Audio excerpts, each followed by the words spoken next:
Hello, friends. This is Dave Hurwitz, executive editor at ClassicsToday.com, here with, you've asked for it, the new recording of Respighi's Sinfonia Drammatica, with the Orchestra Sinfonica Nazionale Della RAI, which is Italian radio, under Robert Trevino.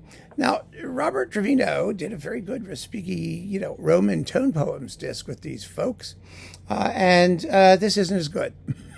Sorry, it just isn't. But let's talk about the work a little bit, okay? The Sinfonia Drammatica is an early piece. Rimsky-Korsakov, yes, that's who I want to mention. Respighi, they both begin with an R. Respighi studied with Rimsky-Korsakov. You may not know that, around the turn of the 20th century. And one of the results of that period of study was this thing. So it's way before, a couple decades before, or a decade before he started doing the Roman tone poems and the pieces for which he became famous, and his neoclassical and Gregorian era and all of that stuff that he did. It is a post-Wagnerian, Straussian, Tchaikovskyan, even late romantic piece of histrionic hooey, essentially. I mean, folderol nonsense, rhetorical and full of huge bloated climaxes and languishing melodies. Oh, it's marvelous. It's just wonderful. It really is. It's not great music, but it's fun music. Really fun music, and it has to be played like fun music. And the problem with this performance is that I think Trevino just look at him there. He takes the music just a tad too seriously. It's outrageous, and the truth of the matter is, it is neither formally coherent. I mean, it sort of stops and goes, nor is it melodically all that interesting. It doesn't have thematic ideas that instantly stick in your brain. They're fun while they're happening, but they're not the most distinctive and compelling and personalized as Respighi would later become. He became amazing. So it's a youthful work, and there are lots of pieces like this in the repertoire that are so much fun to listen to and don't get played just because they're not masterpieces. I'm thinking of like Bloch's Symphony in C sharp minor. That's one of them. Maybe one or two of the Dochnani symphonies. Well, he only wrote two. One of them.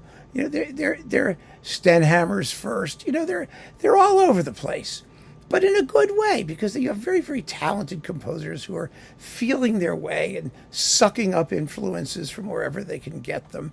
And that's what makes the music so much fun. But here, let's put it this way. There are 3 other performances available of this work, at least. I think 3, a minimum of 3. First, there was the Slovak Philharmonic with Daniel Nazareth on Marco Polo, now on Naxos. That's the best one, still. And nobody mentions it. Oh, it's sort of fascinating. I mean, I read reviews of this, and everyone forgets about that one, and they sort of poo-poo it because it was Naxos from its old Slovak Philharmonic days. But some of those performances were splendid. And if you had a conductor who really believes in the work and an orchestra that's just having a whale of a time going crazy on it, which is what happens on that performance, and a recording that captures the organ pedals, that has clarity and good balance, is much better than anything that came later, truthfully. That's still the one to get. And I'm telling you, just listen to it, and you'll see exactly what I mean. Play the last 2 minutes of that versus the last 2 minutes of this, and you'll see exactly what I have in mind. Anyway, so there was that one.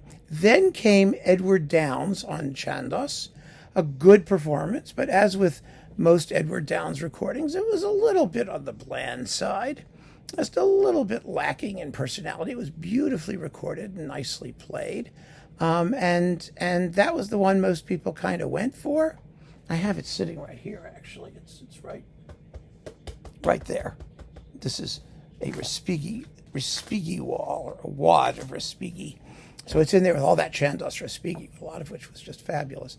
But it wasn't as exciting as Nazareth. It just wasn't as exciting.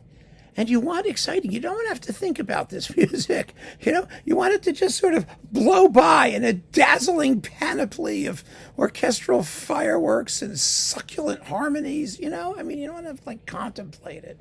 Anyway, so there was that one. And then John Neschling did it on Bis. And it was another performance. It was kind of similar to this one. It was dark. This is actually a kind of a tragic work. It ends with this huge funeral march. It's a really powerful ending. This funeral march ending with cymbals crash and the tam-tam whack, which is usually never too loud. Nazareth gets it right. It's never loud enough, but Nazareth does. Trevino doesn't. Anyway, so that, with the throbbing organ pedals, So that performance, well, it had throbbing organ pedals, but it was also a little bit dark and congested.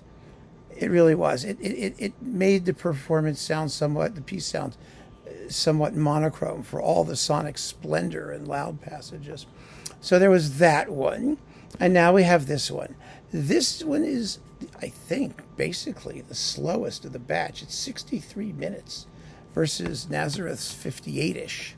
That 5 minutes in a work this size doesn't make a huge bit of difference, but it does indicate why it's not as exciting and why it doesn't quite, it packs a huge punch at the big moments. It does. I give it credit. The organ pedals don't really count for much, though. You don't really hear the organ. You need to, because it's sort of one of the things, believe it or not, that ties the piece together, because that throbbing organ pedal is almost a leitmotif, just a timbral presence that characterizes the whole work, and it needs that for coherence. So you don't really hear that. And the big climax, like in the slow movement, is beautifully done. The brass sonorities are really rich. They're having a good time, the brass section here. But there just isn't enough sheer grit and over the top lack of taste. I really thought it would be a sad day when Italian orchestras could play with this kind of sophistication and lack of vulgarity. The vulgarity was part of the fun. Some good vibrato in the brass, and especially if they have chromatic things, which they do here. That sort of stuff. They can wail. They can really, really sob and heave. Well, not enough sobbing and heaving. It's beautiful. It's very beautiful. It's very plush. It's the kind of performance that seems designed to make the music sound better than it really is, but it doesn't. It just doesn't. So it's okay. It's not terrible, but it's not the best. And it's not the best in a work that really needs a little bit of special pleading. You need to treat it with a little bit of kid gloves and, not take it too heavily. So it's heavy, and I enjoyed listening to it. I like the work. It's fun, but this isn't going to, I think, make it any new friends. Try Daniel Nazareth on Naxos if you can get it. And if you have this or you have another version, just compare it. You'll hear exactly what I'm talking about. I guarantee it. So keep on listening, friends. Thanks for joining me. Take care.